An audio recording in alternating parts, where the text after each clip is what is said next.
गुरुर्ब्रह्मा गुरुर्विष्णु गुरुदेव महेश्वरा। गुरुर साक्षात परब्रह्म तस्मै श्री गुरुवे नमः। भारतवर्ष की समस्त मातृत्व शक्ति, पितृशक्ति, संत शक्ति, आराध्य शक्ति, जिन जिन महापुरुषों ने, स्वतंत्र वीरों ने हमारे राष्ट्र की संस्कृति को जीवंत रखने के लिए, हमारे राष्ट्र को स्वतंत्रता दिलवाने के लिए अपना सब कुछ निछावर किया, ऐसे समस्त स्वतंत्र वीरों को, अमर शहीदों को,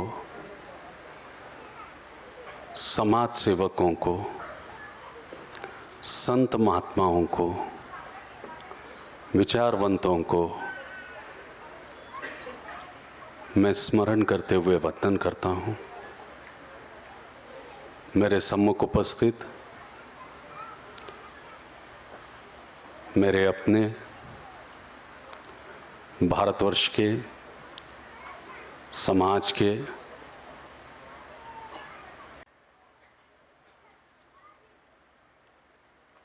परिवार के,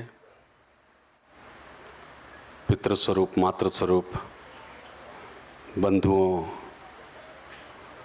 बहनों, माताओं, पितृशक्तियों, मित्रों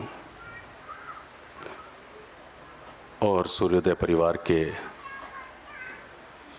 समस्त बंधु, आप ही के साथ में उपस्थित हरिभक्त पारायण इंगड़े महाराज, मेरे बंधु आदरणीय सोनारी सिद्धपीठ के आचार्य और आप सभी के साथ में शोभायमान हो रहे सूफियों के सिलसिले से भक्ति की अलख के माध्यम से समाज को जगाते हुए हमारे ज्येष्ठ बंधु आदरणीय जिलानी साहेब, सद्गुरु दत्त धार्मिक परमार्थिक ट्रस्ट के अध्यक्ष आदरणीय काका, प्रिय संजय भैया, प्रिय एंटी बापू, प्रिय बाळू पाटिल, प्रिय पंकज, प्रिय सुनील पटेल, प्रिय तुषार परदेसी,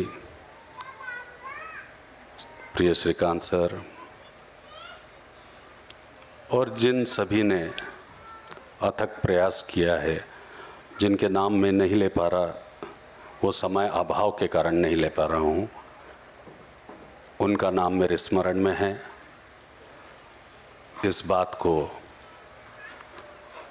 विचार करके और आप सभी को वंदन करके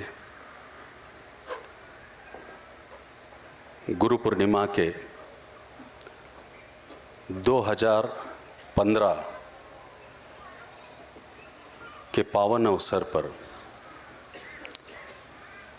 गुरु दीक्षा के कार्यक्रम के निमित्त से मुझे आपसे 2 शब्द संवाद साधने का मौका मिला है। ये 2 शब्द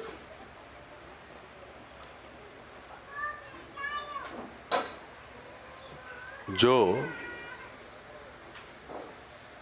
मैं आपसे कहना जा रहा हूं या कहना चाहता हूं,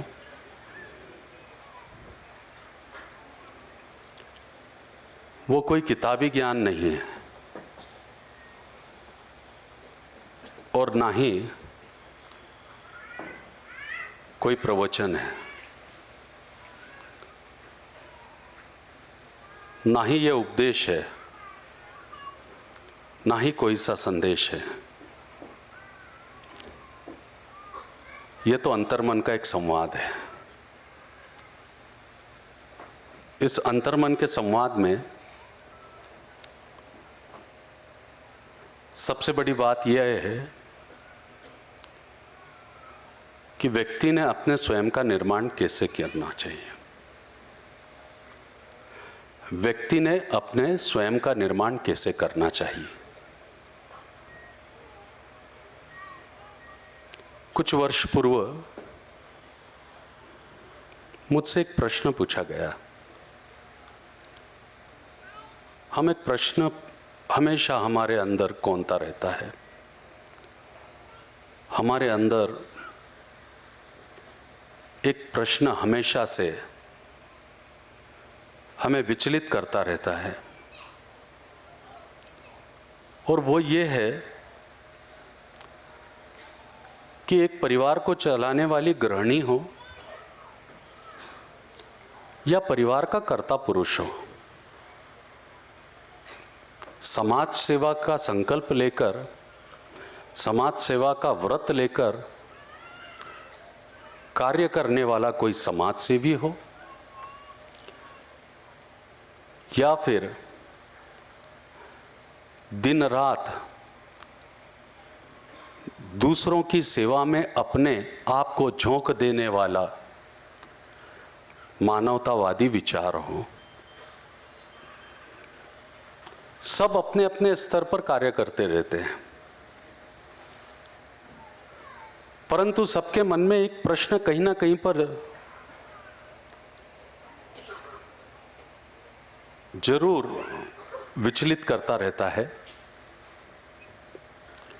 और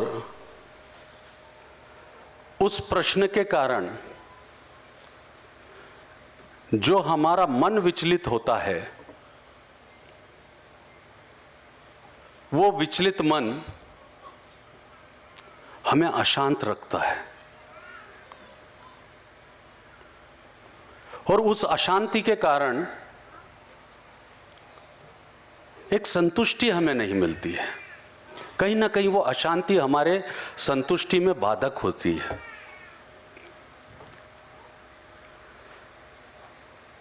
मैं महाराज हूं, हजारों प्रश्न लेकर हजारों लोग मेरे पास में आते हैं, परंतु उनमें से एक प्रश्न जो बहुत कॉमन है, या फिर जो बिल्कुल एक समान प्रश्न होता है, वो प्रश्न ऐसा होता है कि मैंने सबके लिए बहुत कुछ किया, पर उसके बदले में मुझे कुछ नहीं मिला। एक, मैंने सबकी सेवा की, सबकी मदद की, जिंदगी भर मैंने सबकी मदद की।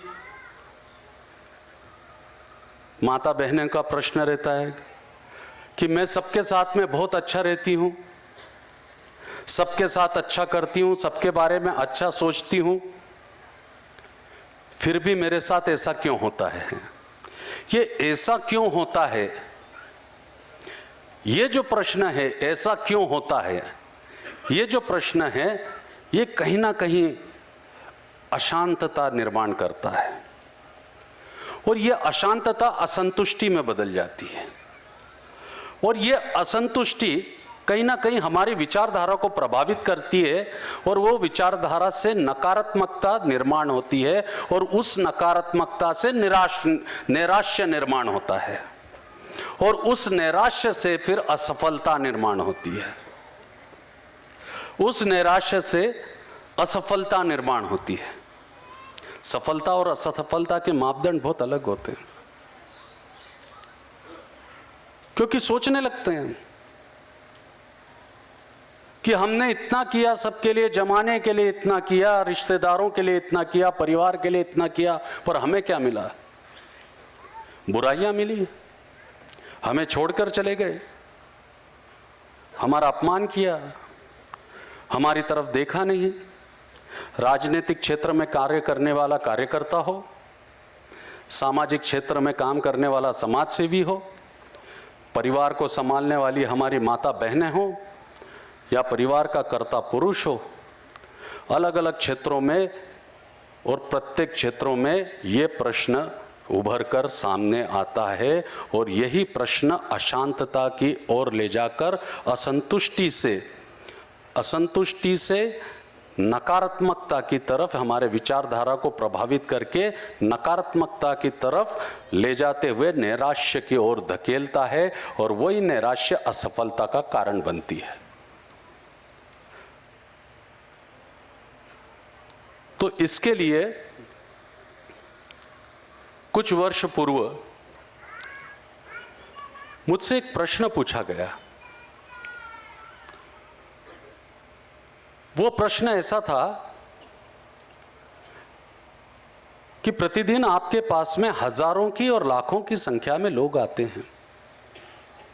आप जब प्रवास पे रहते हो तो कार्यक्रमों के माध्यम से, जब सामाजिक कार्य करते हो तो सामाजिक कार्यक्रम और आपकी योजनाओं के माध्यम से, आश्रम में बैठने के बाद में या आश्रम में उपस्थित होने के बाद में आश्रम में आने वालों की संख्या, अगर हम देखें तो दैनंदिन रूप से या नित्य रूप से आप हजारों लाखों लोगों के संपर्क में आते हैं। परंतु आपका क्या अनुभव है और आपको क्या लगता है कि जब किसी व्यक्ति को लाभ प्राप्त होता है या जब किसी व्यक्ति का कार्य पूर्ण हो जाता है या जब कोई व्यक्ति कार्य पूर्ण होने के बाद में आपके पास वापस नहीं आता, आपके से नजरें चुराता है, अपनी कमियों को छुपाने के लिए और अपने स्वार्थ को छुपाने के लिए वो आपके अवगुणों का बखान करते हुए आपकी बुराई करता हुआ नजर आता है। और वो बुराई जो की है वो जब आपके कानों पर पड़ती है, जिससे वर्षों के संबंध हैं, वो जब आपको देख के अनदेखा कर देता है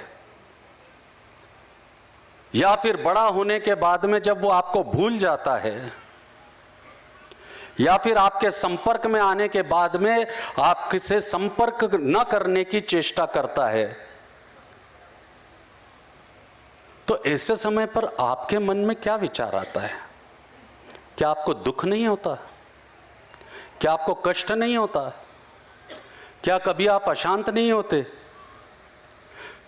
क्या कभी आपको असंतुष्टि नहीं आती? क्या आपके अंदर नकारात्मकता नहीं आती? क्या आपके अंदर निराशा नहीं आता? प्रश्न बड़ा स्वाभाविक था। देखिए, बिल्कुल मौलिक प्रश्न है, स्वाभाविक है और प्रत्येक के साथ ये जीवन में घटता है। ये मेरे साथ घटता है ऐसा नहीं है, यहां पर बैठे हुए प्रत्येक व्यक्ति के साथ ये सब घटता है। प्रश्न मौलिक था, स्वाभाविक था, नैसर्गिक था। अनायास मेरे अंतर्मन से एक उत्तर निकला। जो आकर चले जाते हैं और फिर लौट के नहीं आते हैं, उनके लिए मेरी भावना इतनी ही रहती है, या तो उनका काम हो गया है इसलिए नहीं आते हैं, या फिर मैं उनके काम नहीं आ सका इसलिए नहीं आते हैं। तो दोनों ही स्थिति में संतुष्टि का भाव मेरे पास रहता है, क्योंकि मुझे लगता है कि काम सामने वाले व्यक्ति का कार्य पूर्ण हुआ। वो जिस हेतु से, जिस विचार से मेरे पास में आया था, परमात्मा ने मुझे माध्यम बनाकर उस कार्य को पूर्ण करवा लिया, इसलिए मुझे संतुष्टि मिलती है। और जब किसी का कार्य नहीं हो पाता और वो मेरे पास तक नहीं आता, तब मैं सोचता हूं कि अभी भी मुझ में कहीं ना कहीं कमी है, और मुझे परिपक्व होना है, मुझे और परिपूर्ण होना है, और मुझे और सार्थक प्रयत्न करना है। कहीं ना कहीं मेरे कर्म में त्रुटि रही होगी, इसलिए उसका काम ना हो सका, तो वो मुझे चिंतन से जोड़ देता है। तो इस तरह से दोनों ही अवस्था में मुझे शांति प्राप्त होती है। वो शांति संतुष्टि देती है, और संतुष्टि की जो विचारधारा है वो सकारात्मकता निर्माण करके मेरी सोच को विकसित बनाती है, चाहे आंतरिक रूप से हो चाहे बाह्य रूप से हो, आंतरिक रूप से हो चाहे बाह्य रूप से हो। पर आंतरिक रूप से और बाह्य रूप से अगर विकसित होना है तो जीवन का सिद्धांत बहुत सहज और सरल रूप से समझना चाहिए। विकास, ये जो शब्द है ये समय से बंधा हुआ है। विकास, ये जो शब्द है ये समय से बंधा हुआ है, समय काल से बंधा हुआ है, और काल किसी से नहीं बंधा हुआ है। अर्थात काल को कोई बांध नहीं सकता, पर काल समय को बांधता है, और समय विकास को बांधता है। तो जब हम विकास की बात करते हैं, आंतरिक विकास और बाह्य विकास, तो यह विकास किससे बंधा है? समय से। तो विकास का जो मूल सिद्धांत है वो समय से जुड़ा हुआ है, और इसलिए समय को पहचानना बहुत आवश्यक है। समय की जो वृत्ति है उसको समझना आवश्यक है। समय की जो प्रवृत्ति है उसका चिंतन करना आवश्यक है। समय का जो स्वभाव है उसको भी पहचानना बहुत आवश्यक है। और जो समय के स्वभाव को पहचान लेता है, समय की वृत्ति को जान लेता है, समय की प्रवृत्ति को समझ लेता है, तो वो समय के पहले निर्णय लेता है। जिंदगी में कुछ पाना है, कुछ बड़ा बनना है, और सोचे हुए संकल्प लिए हुए कार्यों को पूर्ण करना है, तो समय को पहचानना बहुत आवश्यक है। समय के स्वभाव को, समय की वृत्ति को, समय की प्रवृत्ति को, समय की धारणा को, समय के प्रवाह को, और ये पहचाना है तो समय के पूर्व अगर आप निर्णय लेते हो तो समय आपका कहना मानता है। समय के पूर्व अगर आप निर्णय लेते हो तो समय आपका कहना मानता है। और इसका सबसे बड़ा उदाहरण है पनालागढ़ की पावनखिंड। समय आने के पूर्व ही छत्रपति शिवराय निर्णय लेकर रायगढ़ की तरफ चले जाते हैं और बाजी प्रभु खिंड लड़ते हुए अपने आप को शहीद कर जाते हैं और छत्रपति का जीवन बचता है। यानी समय उनका कहना मानता है। यानी समय के पूर्व अगर आप निर्णय लेते हो तो समय आपका कहना मानता है। समय पर अगर आप निर्णय लेते हो तो समय आपका कहना मानेगा कि नहीं, इसका विचार करता है कि मुझे आपका कहना मानना है या नहीं मानना है, इसका विचार करता है। यानी आप एक तरीके से समय को दुविधा में फंसा देते हो, समय पर निर्णय लेते हो। लोग बोलते ना मैं एकदम समय आने पर निर्णय लेता हूं, पर समय आने पर निर्णय लेने में कई बार मैं उदाहरण देता हूं कि एक गाड़ी आगे से जा रही है, बहुत तेज रफ्तार से जा रही है, वो गाड़ी है मर्सिडीज बेंज। पीछे से एक वॉल्वो गाड़ी भी आ रही है, उसकी भी रफ्तार बड़ी तेज है।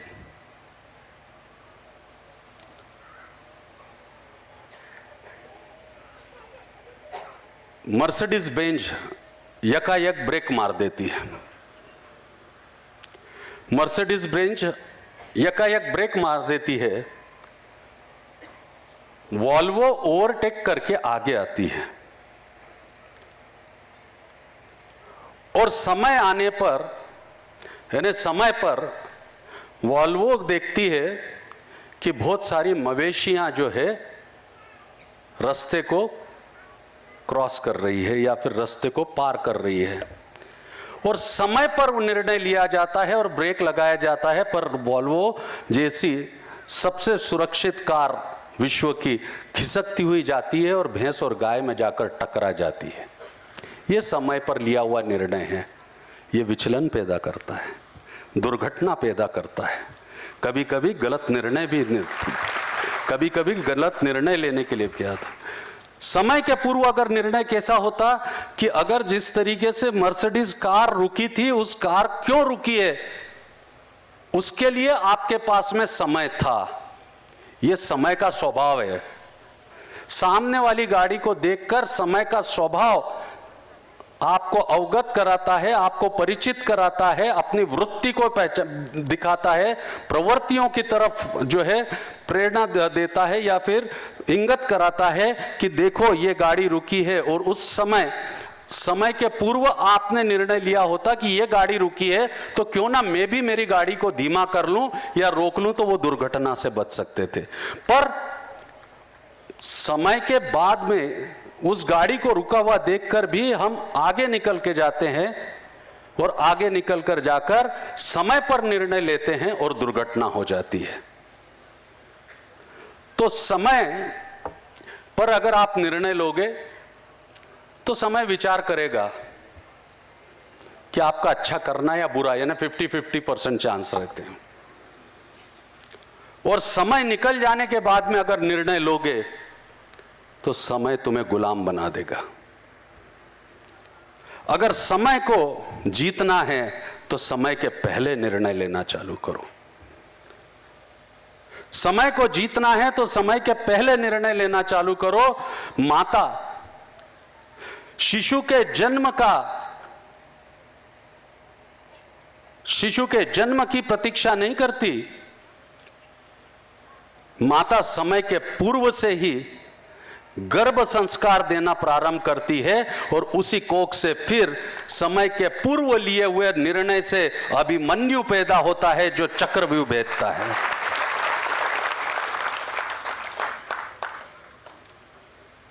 राजा दशरथ माता कैकेयी को वचन देते हैं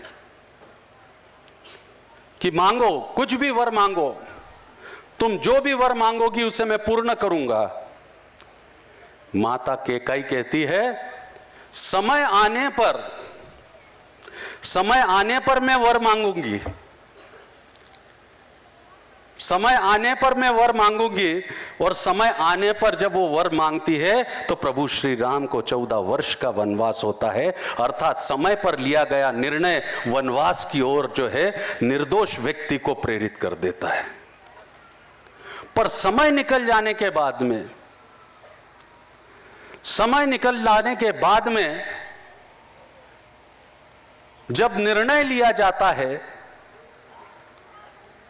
समय निकल जाने के बाद में जब निर्णय लिया जाता है तो उसकी परिणति महाभारत के रूप में होती है। उसकी परिणति महाभारत के रूप में होती है।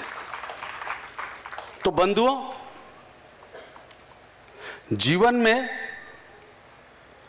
शांति से संतुष्टि, संतुष्टि से सकारात्मकता, सकारात्मकता से विकास और विकास से, इस विकास से समय की पहचान, और इस समय को विकास से हम देखकर इस विकास के माध्यम से अपना व्यक्तित्व कैसे बनाएं, यह महत्वपूर्ण भाग है।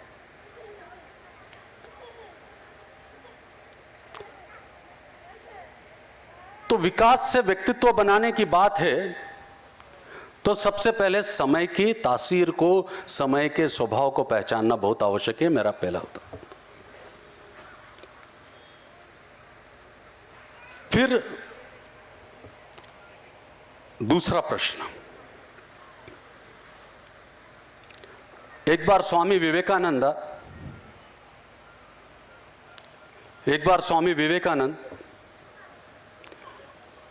विदेश भ्रमण से आए। विदेश भ्रमण से आने के बाद में विदेश भ्रमण के आने के बाद में उनके साथ में कई विदेशी अनुयायी भी साथ में आए। कई विदेशी अनुयायी साथ में आए।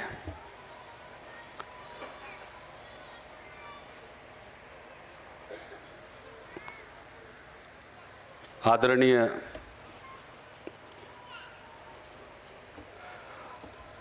सूफी साहब का मैं ध्यान चाहूंगा कि विवेकानंदा विदेश से आते हैं, साथ में कई विदेशी अनुयायियों को साथ में लेके आते हैं। जब विदेशी अनुयायी भारत भूमि पर उतरते हैं तो सोचते हैं कि स्वामी विवेकानंदा इतने विद्वान हैं, इतने ज्ञानी हैं, इतने विद्वान हैं, इतने ज्ञानी हैं, तो उनके गुरु कितने महान होंगे। जब विवेकानंदा ज्ञानी और महान हैं तो उनके गुरु और कितने महान होंगे। ये बात की उत्सुकता उनके मन में आ जाती है। सब स्वामी विवेकानंदा से आग्रह करते हैं और स्वामी विवेकानंदा से आग्रह करके स्वामी विवेकानंदा के गुरु भगवान श्री रामकृष्ण परमहंस के दर्शन की आज्ञा मानते हैं। भगवान श्री रामकृष्ण परमहंस के दर्शन की आज्ञा मांगने पर स्वामी विवेकानंदा प्रसन्न भाव से आनंदित होकर अपने गुरु के दर्शन के लिए अपने सारे विदेशी मुरीदों को, चेलों को, भक्तों को भगवान रामकृष्ण परमहंस के दर्शन के लिए पहुंचा देते हैं, भेज देते हैं। सब विदेशी भक्त सोचते हैं कि हम स्वामी विवेकानंदा के गुरु से भेंट करने जा रहे हैं तो खाली हाथ तो जा नहीं सकते, तो क्यों ना कीमती तोहफा ले से। तो बेहतरीन विदेशी शाल, बेहतरीन हीरे माणिक और रत्नों से जड़ी हुई बेशकीमती, सोने के तार से सजी हुई बेशकीमती शाल जो है, शाल लेकर जो है भगवान रामकृष्ण परमहंस के दर्शन के लिए आते हैं। और जैसे ही भगवान रामकृष्ण परमहंस के आश्रम पे पहुंचते हैं, जैसे ही शारदा मठ में वो प्रवेश करते हैं तो देखते ही आश्चर्यचकित हो जाते हैं और बड़े निराश भी हो जाते हैं। बड़े आश्चर्यचकित होते हैं, निराश होते हैं और मन ही मन सोचने लगते हैं कि कहां विवेकानंदा जैसे सुंदर व्यक्तित्व और कहां ये सीधा साधा फक्कड़ दिखने वाला जो है व्यक्ति। इसमें तो कोई ज्ञानियों जैसे लक्षण दिखाई नहीं देते, इसमें तो महान कोई गुण दिखाई नहीं देते, महानता के कोई गुण भी नहीं दिखाई देते। ये तो सर्वसामान्य फक्कड़ जैसा व्यक्ति है। पर फिर भी सोचते हैं कि स्वामी विवेकानंदा ने ना जाने क्या सोचकर इनको गुरु बनाया है। स्वामी विवेकानंदा ने न जाने क्या सोचकर इनमें देखा और क्या देखा पता नहीं, और इनको गुरु बना लिया है। पर अब ये हमारे गुरु के गुरु हैं, इसलिए भेंट तो करना ही चाहिए। अब जब भेंट करने के लिए जाते हैं तो मन में विचार क्या आता है, सोचिए। भेंट करने के लिए जाते हैं तो मन में विचार आता है, यह फक्कड़ को इतनी कीमती शाल की कीमत मालूम होगी क्या? क्या यह फक्कड़ इस कीमती शाल की कीमत कर सकेगा क्या? क्यों ना हम सादी शाल दे दें और इस कीमती शाल को बचा लें, और ये वापस विवेकानंदा को दे देंगे, स्वामी विवेकानंदा को, जो दिखने में सुंदर है, ज्ञानी है, महान है, विद्वान है। ये सोचते हुए भगवान रामकृष्ण परमहंस के पास में वो पहुंचते हैं, दर्शन करते हैं, बैठते हैं। वो बेशकीमती शॉल को उनके ऊपर चढ़ा देते हैं। सोचते हैं कि विवेकानंदा के गुरु हैं, कुछ भी हो अब लेके आए हैं तो चढ़ाना है।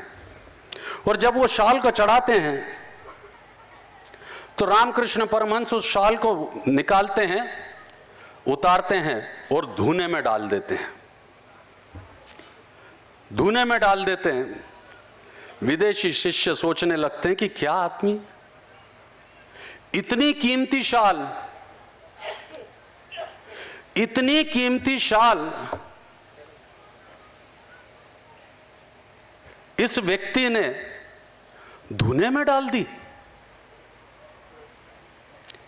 इतनी कीमती शाल इस व्यक्ति ने धूने में डाल दी। क्यों सोचकर विवेकानंदा ने इसे गुरु बनाया? ना रहने का सलीका, ना रहने का सलीका, ना पहनने का सलीका, दिमाग कहीं और है, रूह कहीं और है, शरीर की जो हरकतें हैं वो कुछ और है। धुने में शाल फेंककर भगवान रामकृष्ण परमहंस हंसने लगते हैं, मुस्कुराने लगते हैं। उनको मुस्कुराता देखकर जले पे नमक छिड़कने जैसा काम हो जाता है विदेशी जो भक्त हैं उनका पर। आग में घी का काम हो गया। एक भक्त से रहा नहीं जाता, वो खड़े होकर पूछता है कि स्वामी जी ये क्या है? इतनी कीमती शाल को आपने धुने में डाल दी। स्वामी जी हंसकर बोलते हैं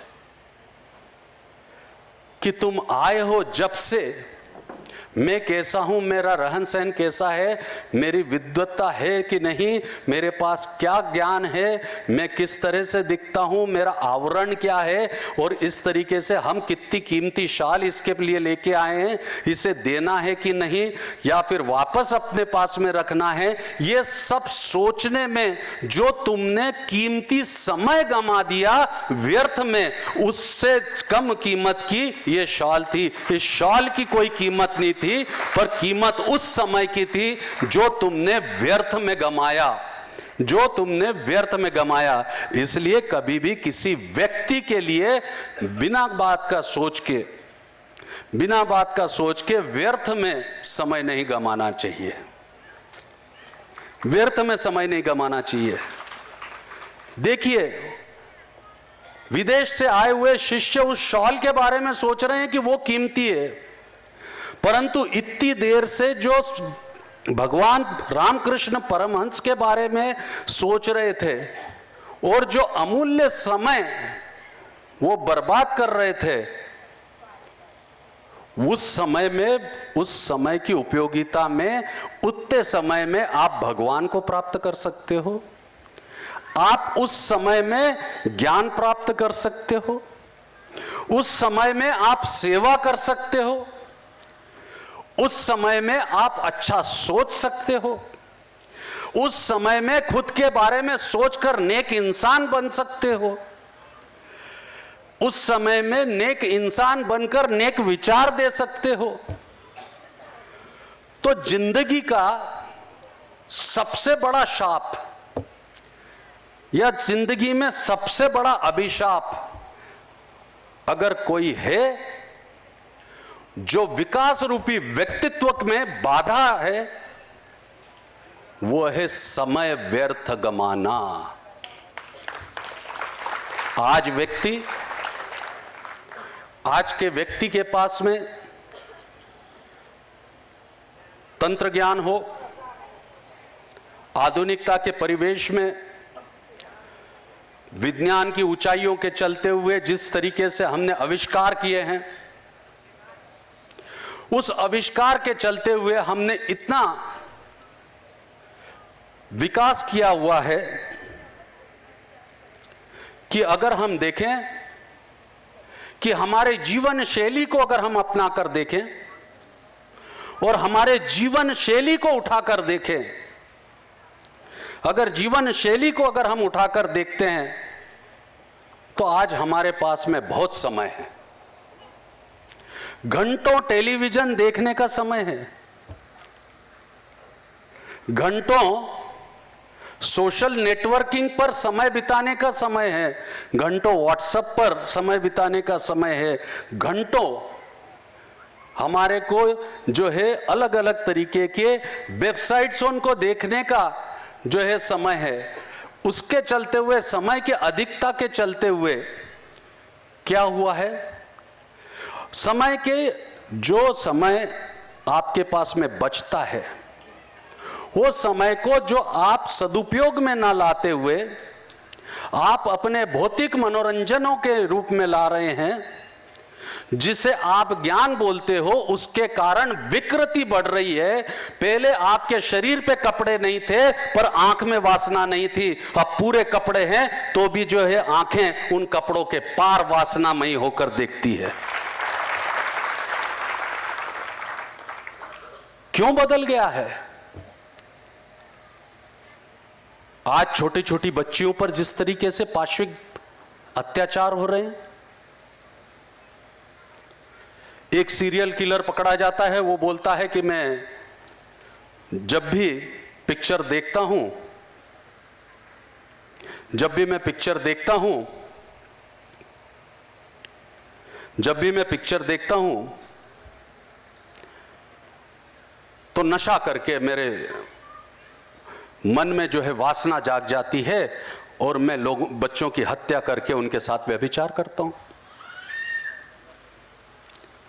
दिल्ली में एक कांड हुआ था, एक छोटी सी गुड़िया के ऊपर जो है अत्याचार हुआ था,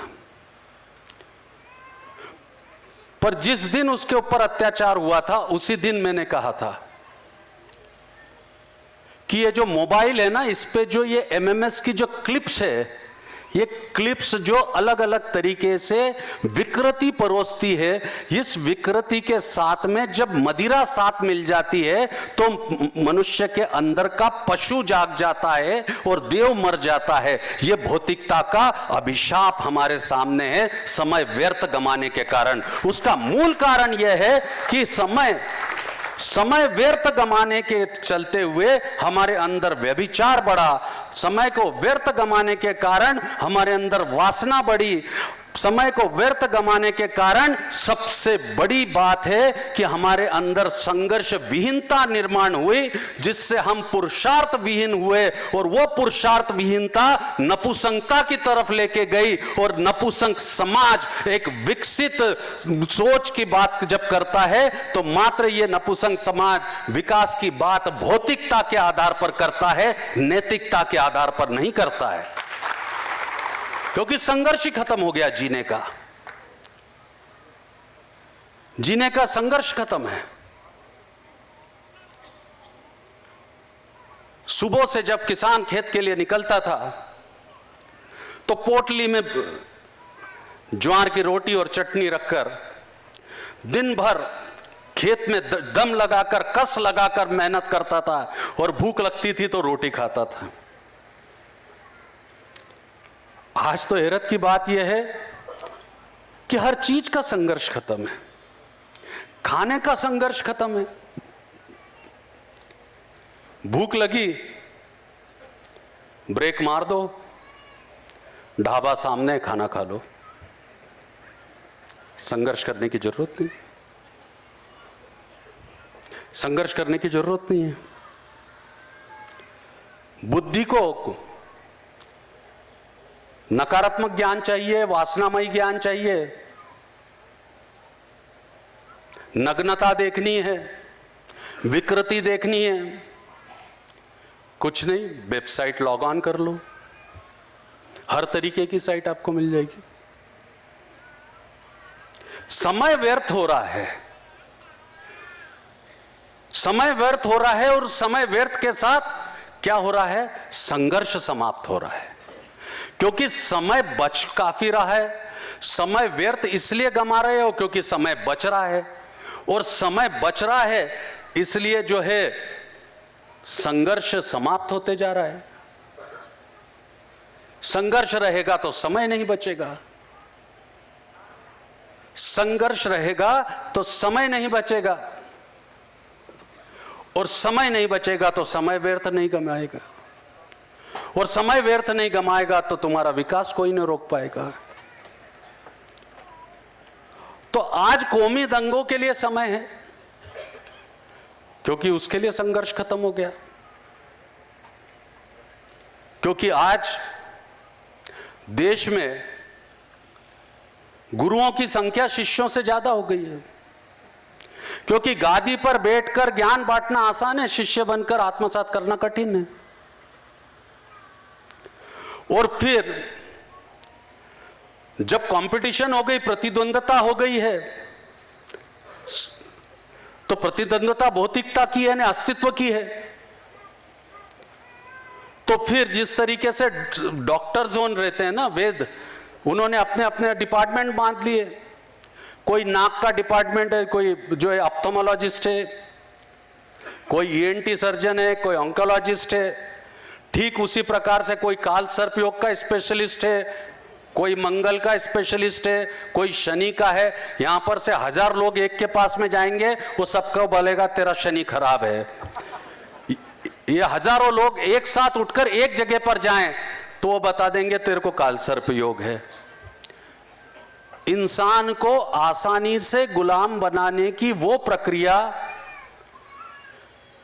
कि जब इंसान संघर्ष छोड़ देता है और अज्ञानता के चलते हुए अनुसरण करता है, अज्ञानता के चलते हुए अनुसरण करता है, और खुद की आत्मनिर्णय क्षमता न होने के कारण परालंबता के चलते हुए शोषण का शिकार हो जाता है, तो वही इंसान जीवन में दुखी होता है। इसलिए जीवन में अगर सुख पाना है तो संघर्ष से कभी मत भागो। और संघर्ष देखो तो जीने का संघर्ष खत्म हो गया। पहले हम 5 दिन में जिस जगह पर पहुंचते थे पैदल घूमते हुए, शरीर स्वस्थ रहता था, आज हम 5 घंटे में पहुंच जाते हैं। पहले हम जहां पर 2 दिन में पहुंचते थे, आज 30 मिनट में पहुंच जाते हैं हवाई जहाज से। तो घूमने का सफर, प्रवास का संघर्ष हो, पर्यटन का संघर्ष हो, जीने का संघर्ष हो, ये संघर्ष नाम की चीज समाप्त हो गई। और संघर्ष नाम की चीज समाप्त हो गई, इसलिए आज का इंसान पिता को भूलने लगा। क्योंकि संघर्ष ये पिता होता है और पिता संघर्ष होता है। अगर पिता को पहचानना है तो संघर्ष को पहचानो, और संघर्ष को तुमको पहचानना हो तो तुम्हारे पिता को तुम ध्यान से देखो कि किस तरीके से वो परिवार की रचना चौखट में बिठाकर करता है, किस तरीके से तुम्हारा पेट भरता है, किस तरीके से तुम्हें एजुकेट करता है, किस तरीके से परिवार को चलाता है, किस तरीके से कष्ट करते हुए भी अपने स्वाभिमान को जिंदा रखता है। यह संघर्ष का पिंड है कि जब संघर्ष का पिंड छूट जाता है तो विकृति आती है, और यह विकृति सबसे पहले किस रूप में आती है मैं आपको बताता हूं। विकृति सबसे पहले यह आती है कि आप जीवन का अमूल्य क्षण बर्बाद करने लगते हैं, समय का सदुपयोग नहीं करते, और कभी भी समय की कीमत नहीं करते। कितनी हैरत की बात है, कितनी हैरत की बात है कि हम हीरे की हम हीरे की कीमत लगाते हैं पर उसकी कीमत नहीं करते हैं। यह हीरा है, इसको देखकर हर आदमी यह सोचता है कि यह कितने का होगा, अर्थात इसकी कीमत लगाता है पर इसकी कीमत नहीं करता है। आज इंसान ने संघर्ष छोड़ने के कारण कीमत लगाना सीख लिया, कीमत करना छोड़ दिया। जब इंसान खुद की कीमत छोड़ देता है तो दूसरों की कीमत कहां से करेगा? और जब हम एक दूसरे की कीमत नहीं करेंगे तो हम एक दूसरे की कीमत लगाएंगे, और या जब हम एक दूसरे की बोली लगाएंगे तो हम एक दूसरे को बेचने का काम करेंगे, और जब हम एक दूसरे को बेचने का काम करेंगे तो वो मूर्ख बनाने की ही बात होगी, झूठ बोलने की ही बात होगी, असत्य कहने की ही बात होगी। इसलिए समाज में असत्य बढ़ रहा है, झूठ बढ़ रहा है, पाप बढ़ रहा है, धोखा बढ़ रहा है, दोगलापन बढ़ रहा है, दोहरे चरित्र ज्यादा बढ़ रहे हैं और कृत्रिमता ज्यादा बढ़ रही है। जिस तरीके से अगर मेरी औकात नहीं है तो मैं अगर सच्चा हीरा नहीं खरीद सकता तो अमेरिकन डायमंड लेकर जो है कृत्रिमता के तरह चलते हुए सबको दिखाने का शौक पैदा करता हूं। पर मैं कभी यह नहीं सोचता कि मेरे गुण हीरे के समान हो, मेरा जीवन हीरे के समान हो, मैं हीरे के समान हूं। उसका कारण ऐसा है कि हीरा कितना भी कीमती हो पर उसको तराशना पड़ता है। हीरा कितना भी कीमती हो उसको तराशना पड़ता है। इसलिए हीरा जो तराशता है, हीरा उसकी कीमत करता है। हीरे को जो तराशता है, हीरा उसकी कीमत करता है, और तराशने वाले को भी हीरे की कीमत होती है। यही तो मां और बेटे का रिश्ता होता है, यही तो मां और बेटे का रिश्ता होता है। आज हम मां की ममता की कीमत लगाते हैं, आज मां के वात्सल्य की कीमत लगाते हैं, परंतु हम उसकी ममता और वात्सल्य की कीमत नहीं करते हैं। यह सबसे बड़ी बात है, और यहीं से हमसे कमजोरी आई, यहीं से हमारी कमजोरी आई है। और यही संघर्ष के मूल आधार है कि हम कृत्रिमता, आज हम कीमत लगाने के कारण कृत्रिमता क्या जीवन जी रहे हैं, कॉस्मेटिक लाइफ। अगर किसी आज यूथ को अगर आप देखो, युवा का देखो, किसी युवती को अगर उसको प्रभावित करना है, इंप्रेस करना है, तो अपने गुणों से प्रभावित नहीं करेगा, अपने गुणों से प्रभाव उत्पन्न करने की कोशिश नहीं करेगा। कृत्रिमता का जीवन में आपको बता रहा हूं, जीवन में तकलीफें क्यों आ रही है उसका मैं बता रहा हूं सिर्फ। तो वो किसी युवती को प्रभावित करने के लिए अपने गुणों का उपयोग नहीं करेगा। वो देखेगा नाइके के शूज पहने क्या, रेबन का गॉगल लगाया है क्या, लुई विटॉन का गॉगल है, रेबन का गॉगल है, एडिडास का शूज है, लेवाइस की जीन्स है, पोलो का टी शर्ट है, और बस मोटरसाइकिल पूरी तेजी के साथ में उसके सामने से लेके जाएगा, वापस लाएगा, लेके जाएगा, वापस लाएगा। इन्हें दूर से झलक दिखे एक रॉकेट की, इन्हें जैसे धुआं सा दिखे, लकीर सी दिखे, परंतु फकीर ध्यान में ना आए, ना फकीर दिखे।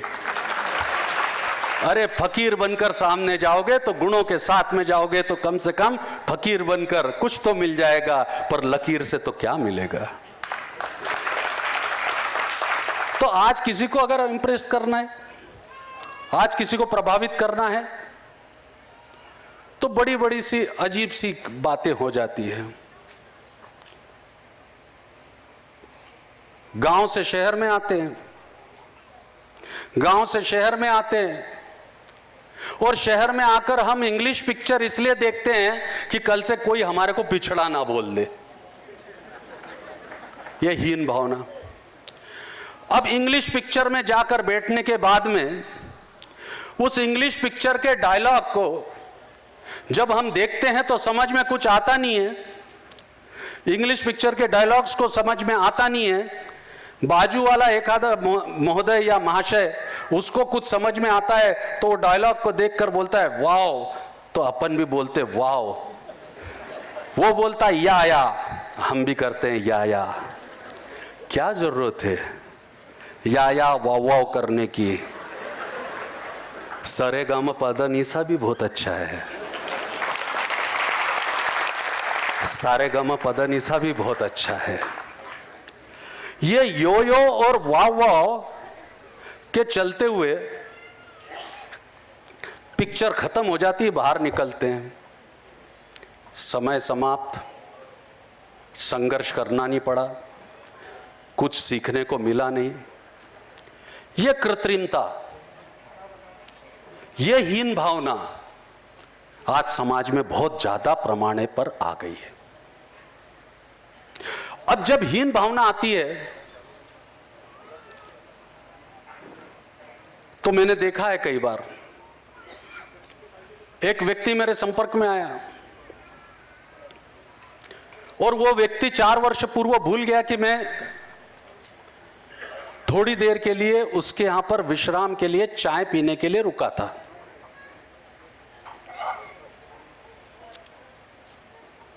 चार वर्ष पूर्व में जब चाय पीने के लिए उसके यहां रुका था तो मुझे उसका परिस्थिति का पूरा ज्ञान था। मैं उससे अपेक्षा भी नहीं कर रहा था, परंतु वो व्यक्ति मेरे सामने बैठता है और मुझे को बोलता है कि गुरुजी, आज मेरे पास में 370 एकड़ जमीन यहां पर है, 200 एकड़ जमीन वहां पर है, 150 एकड़ वहां पर है। उसको भी मालूम है गुरुजी देखने तो जाएंगे नहीं जमीन। इतनी जमीन है, इतने घोड़े हैं, इतनी गाड़ियां हैं, इतने कुत्ते हैं, सारा वर्णन कर दिया। मैंने विनम्रता से पूछा, अभी हेलीकॉप्टर कब ले रहे हो? वो भी बहुत बड़े वाला था। वो बोला अभी बुक करके आया हूं, 2 महीने में डिलीवरी मिल जाएगी। तो ये जो हीन भावना है, ये झूठ बोलने के लिए प्रेरित करती है। अब जब उस झूठ बोलते हैं तो उस झूठ को छुपाने के लिए दोहरे चरित्र का इस्तेमाल होता है। दोहरे चरित्र का, अंदर से एक और बाहर से एक। क्योंकि झूठ बोला है तो अंदर से खाता रहता है वो, अपने को जो रूह है वो खाती रहती है, आत्मा कचोटती रहती है। आप किसी से कितना भी झूठ बोल लो, आप किसी से कितना भी असत्य बोल लो, पर तुम कभी अपनी आत्मा से झूठ नहीं बोल सकते।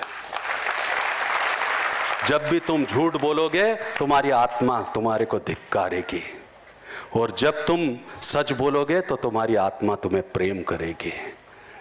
तो रात में नींद ना आने का कारण, रात में दुखी होने का कारण ये आत्मा धिक्कारती है, और ये आत्मा झूठ बोलने के कारण धिक्कारती है। ये झूठ बोलना हीन भावना के कारण है, और ये हीन भावना कृत्रिमता के कारण है।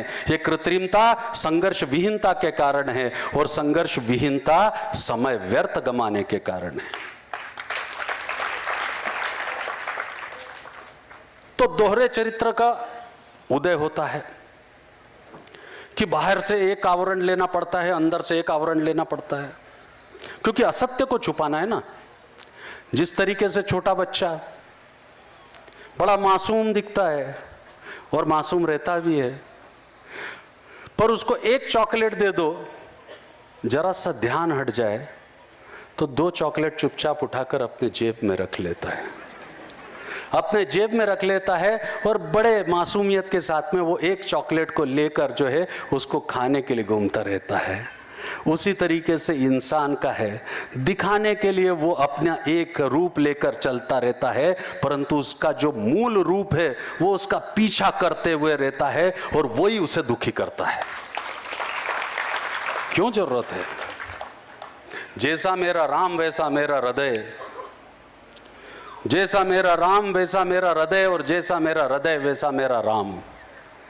जैसे तुम अंदर से हो वैसे बाहर से हो जाओ, और जैसे तुम बाहर से हो वैसे अंदर से हो जाओ, तुम्हारी आधी से अधिक समस्या खत्म हो जाएगी। अब इस दोहरे चरित्र के कारण क्या करना पड़ता है आपको? क्योंकि अंदर से तो आप एक हो और बाहर से आप एक हो, तो उसके कारण फिर आपको क्या करना पड़ता है? आपको करना पड़ता है, क्योंकि आपके अंदर संघर्षविहीनता है, पुरुषार्थविहीनता है, नपुंसकता है, हीन भावना है, कृत्रिमता है, असत्यता है, दोहरा चरित्र है। तो ऐसे समय पर आप क्या करोगे?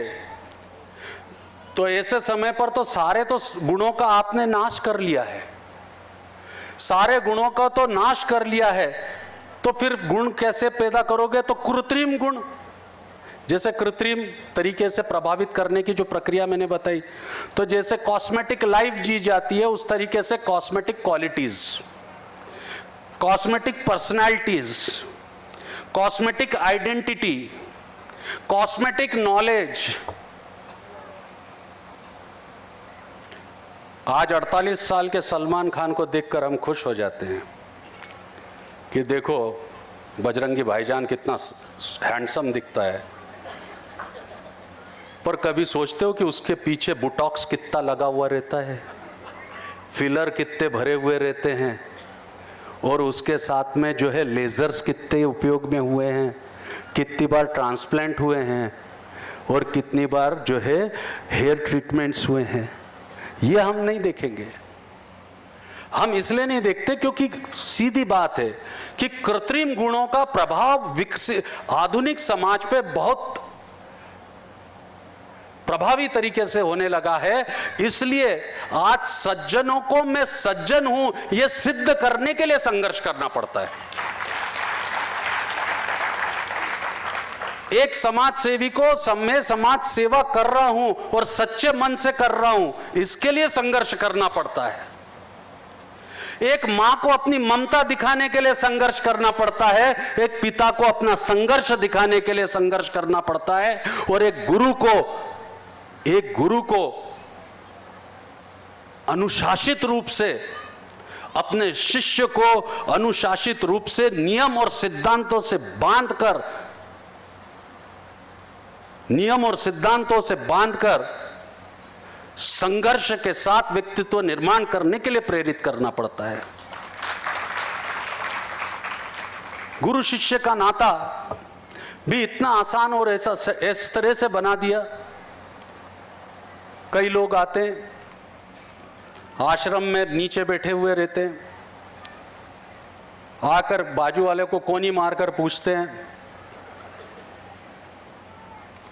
कि कितनी बार आए हैं। दूसरा जवाब देता है 2 बार आ चुका हूं। कुछ दमवम है कि नहीं महाराज में? कुछ बात सच निकलती है कि नहीं? कुछ बात सच निकलती है कि नहीं? अरे श्रद्धा ही नहीं है तो पात्र कहां से लाओगे? और पात्र ही नहीं है तो प्राप्त कैसे करोगे? उसका कारण भी यह है, हम महाराज लोगों ने भी तुम लोगों की आदतें बिगाड़ के रखी है। आजकल क्लासेस खुल गई, एक क्लास खुली है, 8 दिन आप जो है स्वामी समर्थ की भक्ति करो तो उनका दर्शन हो जाएगा। 8 दिन में स्वामी समर्थ का दर्शन हो जाएगा। 8 दिन में अगर स्वामी समर्थ के दर्शन होते हैं तो मेरा यह कहना है, 8 दिन में स्वामी समर्थ के दर्शन होते हैं, आंख बंद करते ही साईं बाबा चल के आते हैं। इन्हें साईं बाबा की अनुभूति होती है, इन्हें गजानन महाराज की अनुभूति होती है, इन्हें स्वामी समर्थ की अनुभूति होती है, पर मां के मन में क्या चल रहा है इसकी क्यों अनुभूति नहीं होती है? पिता की क्या इच्छा है इसकी क्यों अनुभूति नहीं होती है? समाज की क्या परिस्थिति है इसकी क्यों अनुभूति नहीं होती है? राष्ट्र को तुम्हारी क्या गरज है, इसकी अनुभूति क्यों नहीं होती है? अगर तुम राष्ट्र, समाज, मानवता, माता पिता की अनुभूति नहीं ले सकते तो वो अनुभूति तुम्हारी छद्म कल्पना है, कृत्रिम गुणों के तरह कृत्रिम भक्ति है, कृत्रिम चिंतन है और तुम्हारी कृत्रिम जो है विश्वास है। इसलिए विश्वास नाम का कोई तत्व जीवन में नहीं होता, यह परिस्थिति के अनुसार बनता और बिगड़ता है। आज भय्यू महाराज का नाम है इसलिए भय्यू महाराज पे विश्वास है। भय्यू महाराज की एक बात गलत निकल गई तो विश्वास खत्म। तो फिर विश्वास नाम की चीज रहती कहां है? विश्वास इस तत्व को मैं मानता ही नहीं हूं। तात्कालिक प्रभाव से एक दूसरे को प्रभावित करके एक दूसरे से कार्य निकालने की प्रक्रिया को विश्वास बोला जाता है। यानी एक दूसरे को प्रभावित करो, एक दूसरे से काम निकलवा लो, तेरा मुझ पे विश्वास, मेरा तुझ पे विश्वास। काम है तो विश्वास है, काम खत्म तो विश्वास नहीं है। जीवन में अगर कुछ है, जीवन में अगर कुछ है तो वो है श्रद्धा। अगर रखना है तो किसी के भी प्रति रखो, पर सच्ची श्रद्धा रखो। और जिस दिन सच्ची श्रद्धा रखोगे उस दिन कृत्रिम गुण तुम्हारे छूट जाएंगे। और जिस दिन कृत्रिम गुण छूट जाएंगे तो बाहुबली बजरंगी भाईजान पे हफ्ते भर में 800 करोड़ रुपया खर्चा करने के बजाय इस देश के किसानों को आत्महत्या करने से रोकने पे आप बचाओगे। इस देश की गरीब बच्ची को कोई देवदासी होने से बचाओगे। इस देश की गरीब बच्ची को देवदासी होने से बचाओगे। फुटपाथ पे घूमते हुए बचपन को तुम कहीं ना कहीं शिक्षित कर, आपको चापलूसी के सिवा कुछ नहीं बचता है। और जब आप चापलूसी किसी की करने लग जाते हो तो गुलाम बन जाते हो। और अगर गुलाम बन जाते हो तो गुलाम का जीवन क्या होता है ये समझ लो। तो बंधुओं, जीना है तो 14 साल के बागा जतीन जैसा जियो। जीना है तो 21 साल के शहीद भगत सिंह जैसा जियो। अरे जीना है तो गुलामी से मत जियो, चाहे मानसिक गुलामी हो, आत्मिक गुलामी हो। अगर मेरे पास आप आए हो इस गुरु पूर्णिमा के पर्व पे तो मैं आपसे इतना ही कहना चाहूंगा कि जीवन में सब करना पर गुलामी मत करना। और गुलामी नहीं करना है तो ये सब बातों का ध्यान रखना। और जब आप मेरे पास आए तो आत्मनिर्णय क्षम बनकर आए। तल्ला मारकर भय्यू महाराज में कितनी ताकत है ये पूछने ना है।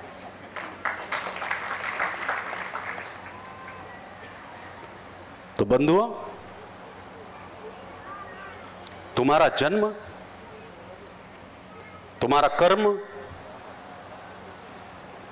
तुम्हारा जीवन, तुम्हारा दर्शन इसलिए हुआ है कि वो शरीर क्या जो अस्तित्व न जाने, वो आत्मा क्या जो विरक्ति न जाने। अगर आप अस्तित्ववान नहीं हुए और अस्तित्ववान होते हुए श्रेष्ठ कर्म करके विरक्ति नहीं हुए तो जीवन का क्या लाभ है? मेरा आप सबसे यही अनुरोध है कि अगर आप मेरे पास दीक्षा लेने आए हैं तो आप भय्यू महाराज के शिष्य हैं यह नहीं पहचाना जाना चाहिए। भय्यू महाराज को आपने गुरु किया हुआ है यह पहचाना जाना चाहिए। मुझसे आपकी पहचान ना हो, मुझसे आपकी पहचान ना हो, गुणों का प्रखरता इतनी हो, गुणों की प्रखरता इतनी हो कि मेरी पहचान तुमसे हो, कि मेरी पहचान तुमसे हो। जिस दिन मैं ये कार्य करने में यशस्वी हुआ, मैं समझूंगा मेरा जीवन सफल हुआ। योजना अनेक लागू की है, सेवा प्रकल्प बहुत लागू किए हैं, प्रत्येक स्तर पर सेवा का कार्य किया जा रहा है, परंतु वो आत्मसंतुष्टि का भाव आपके और मेरे लिए है।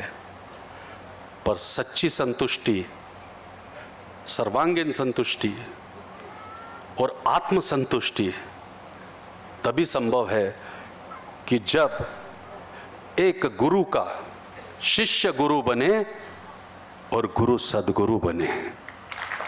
तो अगर अपने गुरु को सद्गुरु बनाना है, गुरु को सद्गुरु बनाना है, तो कृत्रिमता छोड़ दो, सहज हो जाओ, सरल हो जाओ, मस्त रहो और कैसी भी परिस्थिति आए उसका सामना करने की ताकत रखो।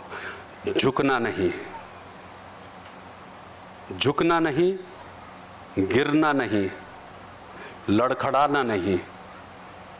है विचारों में ताकत तो सहारा देंगे, पर कभी ना गिरेंगे ना गिराएंगे। सूर्योदय परिवार ये सहारा है और इसमें उसी को स्थान है जो सहारा लेने आता है, उसके लिए नहीं, जो सहारा देने के लिए ताकत पैदा करने आता है उसके लिए है। और इसलिए बोल के जाता हूं कि अगर सूर्योदय परिवार का सदस्य होना है तो इतनी ताकत पैदा करो कि सहारा देने लायक बनो और अपना नाम रोशन करो। आपका नाम रोशन होगा तो माता का नाम रोशन होगा, पिता का नाम रोशन होगा, गुरु का नाम रोशन होगा, परिवार का नाम रोशन होगा, समाज का नाम रोशन होगा, राष्ट्र का नाम रोशन होगा और भगवान को आपको प्राप्त होगा। इतना कह के मेरे 2 शब्द समाप्त करता हूं। भूल चूक माफी। जय हिंद, जय धर्म।